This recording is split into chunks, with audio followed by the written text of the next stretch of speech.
L'actualité de ce mardi 2 décembre reste dominée par les élections présidentielles et législatives du dimanche dernier. Du côté de la mission d'observation de l'Union européenne, on estime que ces élections se sont bien déroulées et pour la présidentielle dont les résultats sont connus, les réactions vont bon train. Dans ce journal, vous entendrez les réactions des Bobolais suite à la victoire de Roch-Marc Christian Kabouri. Dans l'actualité également, les journées nationales de refus de la corruption ont débuté hier dans la capitale burkinabé. Les réflexions pendant ces journées seront axées sur les actions à mener pour une application effective de la loi anticorruption au Burkina Faso. Les journées nationales de refus de la corruption se tiendront jusqu'au 9 décembre prochain, une date retenue au plan international pour dire non à ces phénomènes. Voilà qui fait la une de l'actualité en ce jour. Bonjour à toutes et à tous et merci de nous suivre. Une délégation d'observateurs du collectif des ONG de la société civile africaine était hier chez le Premier ministre. Avec Yacouba Isaac Zida, les échanges ont porté sur le bilan que ces observateurs ont fait des élections présidentielles et législatives de dimanche dernier au Burkina Faso. Ces observateurs se disent satisfaits du déroulement du double scrutin. Ils ont félicité le gouvernement de la transition et l'ensemble des acteurs qui ont contribué à la bonne tenue des élections. On écoute la porte-parole de la mission s'exprimer au micro de Kwale Nebié et Bouma Ernest Nebié. Nous sommes venus rendre hommage au Premier ministre pour la force, la capacité qu'il a eue à se dépasser, à se mettre au-delà des petits intérêts humains pour mobiliser autour de lui une équipe qui a pu travailler et permettre à ce qu'il atteigne un objectif qui était celui d'organiser les élections dans cette République afin de rétablir les institutions de la République dans la régularité. La seconde raison de rencontrer le Premier ministre, c'était la prière également qu'il puisse consentir à continuer, à prêter main à la nouvelle équipe pour pouvoir aider le peuple de Faso à décoller définitivement. La mission d'observation de l'Union européenne se dit également satisfaite après avoir observé le déroulement des élections de dimanche dernier. En dehors du retard de démarrage du vote dans certains bureaux, cette mission n'a pas constaté d'irrégularité majeure dans le déroulement des élections. La mission de l'Union européenne a animé une conférence de presse hier à Ouagadougou pour faire le bilan de sa participation à l'observation du scrutin. Plus de 120 observateurs de l'Union européenne ont visité environ 570 bureaux de vote dans 44 provinces du Burkina Faso. Siedi Lareyen et Draman Guéné. L'Union européenne entérine les résultats provisoires de la présidentielle de 2015. 124 observateurs de l'Union ont suivi les opérations d'ouverture, de clôture et de dépouillement dans 571 bureaux de vote à travers le pays. Au moment du bilan à chaud, la mission d'observation ne trouve rien à redire. Les résultats de notre observation me permettent de conclure que ces scrutins se sont déroulés dans le calme et la sérénité. Les électeurs ont pu faire librement leur choix. La mission d'observation électorale invite par ailleurs le Conseil constitutionnel à travailler étroitement avec la CENI dans le respect de leurs prérogatives respectives pour préserver l'intégrité des résultats provisoires. Pour Cécile Kingé, la mission n'est pas encore terminée. Les techniciens européens sont toujours mobilisés, et ce jusqu'au résultat définitif. La mission d'observation électorale de l'Union européenne est fière d'avoir pu accompagner les Burkinabés et restera à leur côté pour observer la centralisation des résultats des élections législatives et les éventuels recours pour les deux scrutins. La mission d'observation de l'Union européenne dit avoir constaté des retards de démarrage dans 36,7% de bureaux de vote visités. Mais ces retards, selon elle, ne sont pas de nature à entacher les résultats. Cap à présent sur Bobo Dioulasso dans les Hauts-Bassins. Au lendemain de l'élection de Roch-Marc Christian Kabouri, les réactions vont bon train dans la ville de Sia. Et dans ces réactions, les citoyens bobolais expriment surtout leurs attentes vis-à-vis du nouveau locataire du palais de Kosiam. Des attentes relatives à la santé, à l'emploi des jeunes et au maintien de la cohésion sociale. Suivez plutôt ce micro-trottoir réalisé à Bobo Dioulasso par Hassan Gourabou et Rokia Sanou. Je veux qu'il y ait beaucoup d'améliorations par rapport à la santé et par rapport même à l'économie aussi du pays, parce qu'actuellement on sent que les choses ne bougent pas trop. Il n'a qu'à voir le côté jeunesse, surtout, c'est important. Parce que nous, les jeunesses, là, on veut des emplois, on veut des boulots, et on doit surtout tenir compte sur ces côtés-là. Il y a l'enseignement, l'agriculture, comme ce n'est pas un nouveau, il est ancien dans la politique, alors j'espère qu'il pourra mieux faire. Nous avons d'abord l'éducation, nous avons la santé et nous avons aussi la justice. Pour moi, c'est les trois priorités.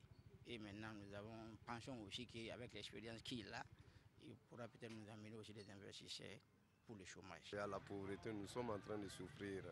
On souhaite vraiment des grands projets au Burkina. Simplement qu'il y ait la paix au Burkina Faso.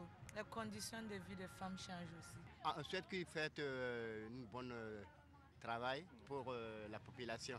Des questions essentielles, c'est les questions de l'éducation, de la santé. Aujourd'hui, le problème de l'université est là. On a des cadres valables. Il faut les exploiter. Tous ceux qui sont dans le parti qui est au pouvoir actuellement sont des Burkinabés. Ceux qui ne sont pas là-dedans non plus sont des Burkinabés. Et les utiliser rationnellement, c'est ça qui fera avancer le pays. Moi, je suis retraité, ça fait déjà près de 20 ans. On a l'impression que le gouvernement s'attelle plus aux travailleurs qu'aux... Autre point de l'actualité, depuis hier 1er décembre, il se tient dans la capitale burkinabé la 10e édition des Journées nationales de refus de la corruption. Ces journées se tiennent sous le signe d'un engagement des acteurs de la lutte contre la corruption pour une application effective de la loi anticorruption au Burkina Faso. Les Journées nationales de refus de la corruption sont une initiative du RENLAC, le réseau national de lutte anticorruption. Elles sont organisées en prélude à la Journée internationale de lutte contre la corruption célébrée le 9 décembre de chaque année. Kwale Nebie et Mounira Keri. Cette conférence de presse marque le lancement de la 10e édition des Journées nationales du refus de la corruption. Par ces journées, le RENLAC, le réseau national de lutte anticorruption, entend conscientiser la population et interpeller les pouvoirs publics. Il y a lieu pour le RENLAC de vous faire part de ses multiples regrets de la transition. L'espoir du peuple de voir traiter les nombreux dossiers de crimes économiques et de sang est resté vain. Après les interpellations, place au bilan. Le RENLAC exprime sa satisfaction quant à l'adoption de la loi anticorruption par le Conseil national de la transition. C'est pourquoi il place cette 10e édition sous le thème « Engageons-nous pour l'application effective de la loi anticorruption ». Ce thème se veut une interpellation des citoyens sur la nécessité de poursuivre le combat contre la corruption et l'impunité des crimes économiques dans le nouvel environnement juridique marqué par l'adoption de la loi anticorruption. Des conférences publiques, des émissions radio et télé, des vidéos débats et bien d'autres activités sont au programme de la 10e édition des Journées nationales du refus de la corruption. Mais le plus important, selon le RENLAC, reste le panel qui se tiendra le 9 décembre prochain, date dédiée à la Journée internationale de lutte contre la corruption. Les élèves stagiaires de l'Institut des sciences et techniques de l'information et de la communication ont été conviés hier à une conférence publique sur le développement personnel. L'objectif de cette conférence est de leur inculquer les savoirs sur cette thématique. Cela est d'autant plus nécessaire que ces futurs hommes et femmes de médias auront à occuper des postes de responsabilité. La conférence a été initiée par le bureau des élèves en collaboration avec la direction générale de l'ISTIC. Le reportage de Issa Kafando et Estelle Judith Assorba. Une conférence sur le développement personnel pour marquer le début de la rentrée académique 2015-2016 à l'Institut des sciences et techniques de l'information et de la communication ISTIC. Selon le conférencier, il s'agit d'un thème à une connotation large et qui prend en compte plusieurs sous-thèmes comme la confiance en soi, la motivation et le leadership. Et c'est justement autour du leadership que les échanges se sont largement focalisés. Pour parvenir au leadership, c'est un combat perpétuel. On ne finit jamais d'apprendre, on tend toujours vers. Mais il y a certaines aptitudes qu'il faut avoir certainement pour être un leader. La première qualité, un leader, il doit faire preuve d'honnêteté. Ensuite, il doit faire preuve d'intégrité. Les leaders, ils doivent faire preuve de courage. Les leaders, ils doivent faire preuve d'ouverture. Les leaders aussi, ils doivent faire preuve de diversité.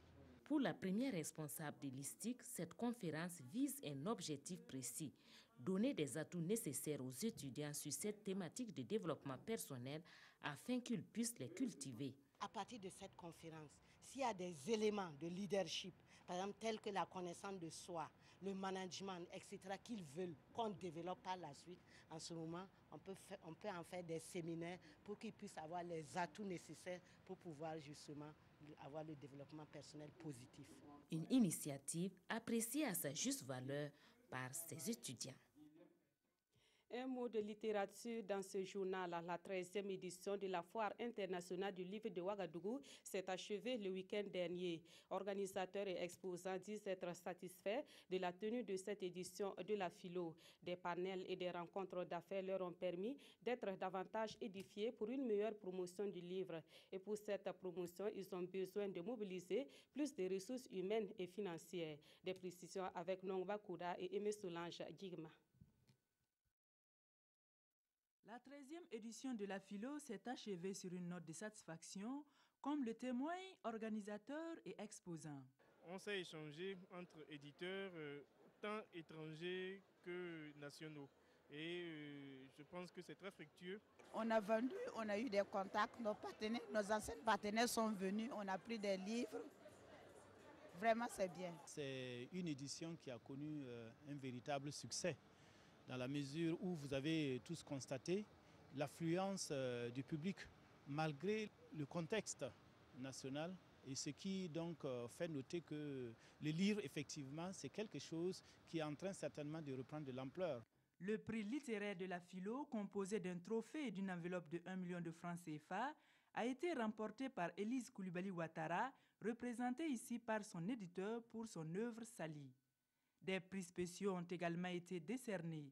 Le parrain de cette édition a été fait commandeur de l'ordre de mérite des arts, des lettres et de la communication avec agrafe littérature écrite et orale. Chaque fois qu'on songe à vous, sachez que vous devez songer à ceux qui ne l'ont pas, parce que quelque part c'est grâce à eux que vous avez cette décoration, et souhaitez que cette décoration aussi puisse mettre en valeur le travail de tous ceux qui sont dans le secteur de la culture. Entre autres recommandations formulées à l'issue des échanges, la modification du statut de la philo pour son autonomisation et la création d'une école technique de production littéraire.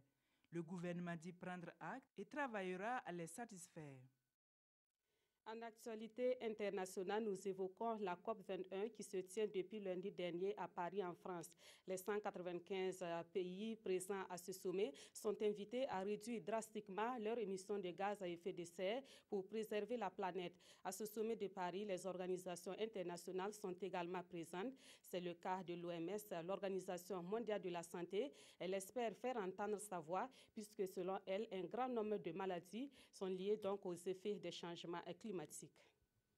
Climat et santé sont intrinsèquement liés, d'où l'importance pour l'Organisation mondiale de la santé de participer à la COP21. L'OMS veut éviter l'augmentation de certaines maladies liées au changement climatique. La malaria, la dengue, la malnutrition, le cancer et même la dépression sont certaines des affections liées au réchauffement du globe. La santé est au cœur de l'accord sur le changement climatique, explique ce médecin. C'est l'un des 3 principaux points qui a motivé la rédaction du traité original en 92. La raison pour laquelle nous sommes tant préoccupés par les effets du changement climatique sur la santé est qu'un bon nombre de grandes maladies auxquelles nous sommes confrontés est lié aux conditions climatiques. La qualité de l'alimentation, de l'air, de l'eau et un refuge sont les 4 piliers d'une bonne santé. Des piliers menacés par le réchauffement climatique selon le panel intergouvernemental d'experts. On revient chez nous pour terminer ce journal avec la revue de presse. Les parutions de ce mardi 2 décembre s'intéressent encore aux résultats des élections de dimanche dernier. Aimé Solange Guigma. Les quotidiens de ce jour décortiquent les résultats de la présidentielle du 29 novembre et la victoire de Roch Marc Christian Kaboré. Ouagadougou, phare de la démocratie sur le continent, titre le pays. Pour ce Kana, c'est la première fois sur le continent que le verdict d'une élection de cette envergure tombe dès le lendemain. Il estime que si le Burkina a pu réaliser cette prouesse, d'autres pays africains peuvent aussi le faire. Avec cette prouesse, réplique Sidouaya, fini les moments sombres et les inquiétudes à l'appel, place à présent à un nouveau départ. Un nouveau départ rendu possible grâce au bon comportement des acteurs politiques dévoilé dans ces colonnes de l'Observateur Palga intitulées « Petites leçons, grands enseignements ». Cette présidentielle a été une occasion de découvrir de jeunes talents politiques à l'avenir promoteur, poursuit le journal, notamment Tahirou Bari du Parent, Adama Kanazoué de l'AGI et Victorien Tougma, candidat indépendant.